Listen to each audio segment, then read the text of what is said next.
Mga kagimat, marami kasing mga pasyente, mga kagimat, na nagpagamot sa atin. Tapos, akala nila, karamihan, parang magic. Maraming pumupunta dito, nagpapagamot sa atin, sa mga kasamahan natin, na akala ng mga pasyente, gagaling sila kaagad. At parang magic, mga kagimat. So, gusto ko lang i-inform ang lahat, mga kagimat, na hindi tayo nagmamagic dito. Ang ginagawa natin is divine healing. Nagdarasal tayo sa Diyos Ama, through His Son, Jesus Christ, our Savior. So, dasal tayo sa Diyos na gagaling din yung mga pasyente. So, yung style ng panggamot natin is through prayer, mga kagimat. Okay? O, pagdasal sa Diyos para gagaling yung pasyente. Pero akala ng mga pasyente, yung mga victim ng mga demonic attack, victim ng mga kulam, or demonic oppression, akala nila magic na gagaling sila kaagad. Yan ang gusto nila. So, hindi ganyan, mga kagimat. Dito, hindi tayo nagagawa ng milagro. Kung hindi, nagdasal tayo sa Diyos na gagaling kayo, mga pasyente, or mga biktima ng mga kulam, biktima ng mga demonic attack. Okay? Sa gamutan na spiritual or divine healing, minsan kasi, mga kagimat, merong one time lang, gagaling kaagad ang pasyente. Tsaka lalo na kung mga na-engkanto. For example, mga kagimat, gagaling ka na, okay na yun kasi magaling ka na. Advice din namin, magdarasal palagi, magbasa ng Biblia, magsimba, mag-worship sa Panginoon araw-araw. Okay? Tapos, mga kagimat, kung hindi ka gagaling, so kailangan mo pang bumalik sa mga kagimat, sa healing center natin. Okay? Babalik sila dito or babalik ka kung pasyente ka para gamutin ka naman. Magdasal naman tayo sa Diyos para gumaling ka. Merong ritual na gagawin natin, cleansing ritual.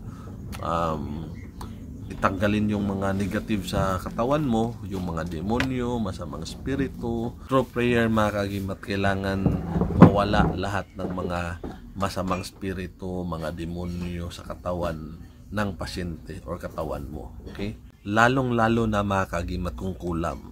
Ang mangkukulam kasi or mambabarang ay hindi kanila titigilan kung hindi ka namamatay.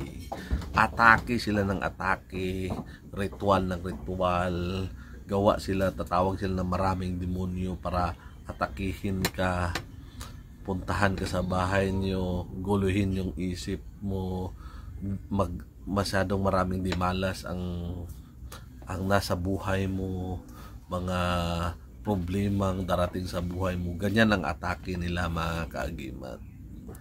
Gagantihan din ng mga mangkukulam, mga kaagimat, yung mga aside sa pasyente, yung mga nagperform ng divine healing, yung mga nagdasal, atakihin yan ng mga mangkukulam, atakihin yan ng mga demonyo.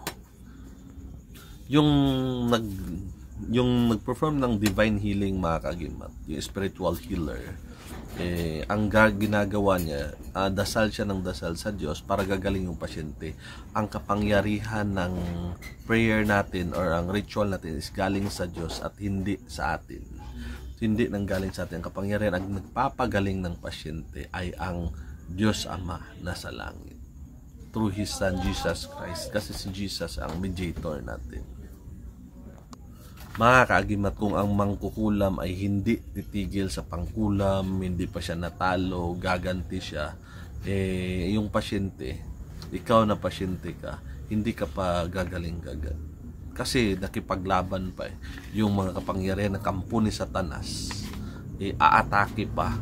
Through prayer natin, sinishield ka, pinoprotektahan ka sa pamagitan ng kapangyarihan ng Diyos. Kumbati espiritual, mga kaagimat.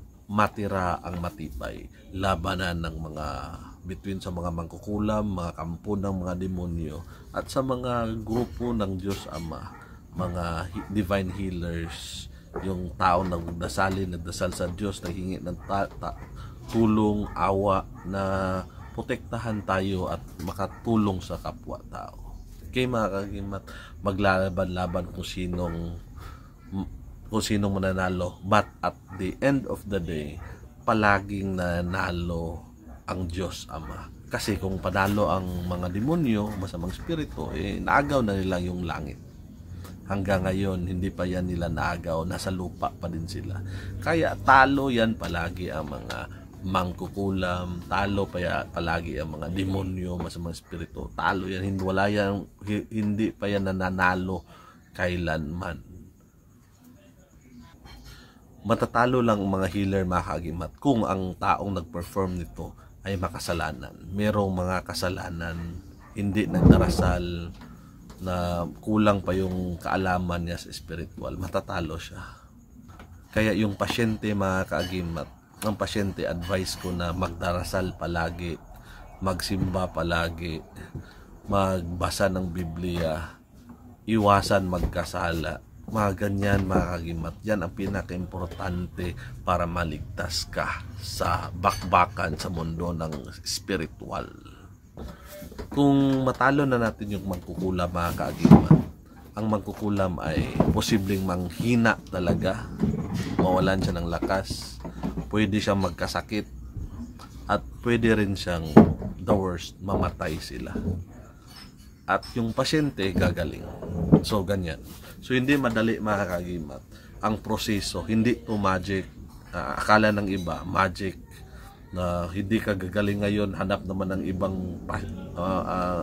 ng ibang healer, punta sa ibang albularyo, punta sila sa kahit saan para gagaling one time lang. Hindi ganyan.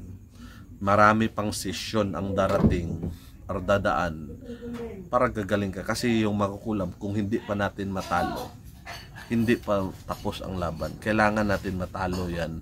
Mga demonyo ma-wipe out, ma-cleanse yung katawan ng pasyente, or ikaw pasyente, ma-cleanse yung katawan mo, matanggal. Aside from that, yung matalo talaga yung mga masamang spirito na hindi na sila magugulo sa buhay mo. Okay, mga kaagimat? So sa mundo ng hiwaga at kababalaghan, ako ang iyong kaagimat na si Paraon. Marami pong salamat sa inyong panunood.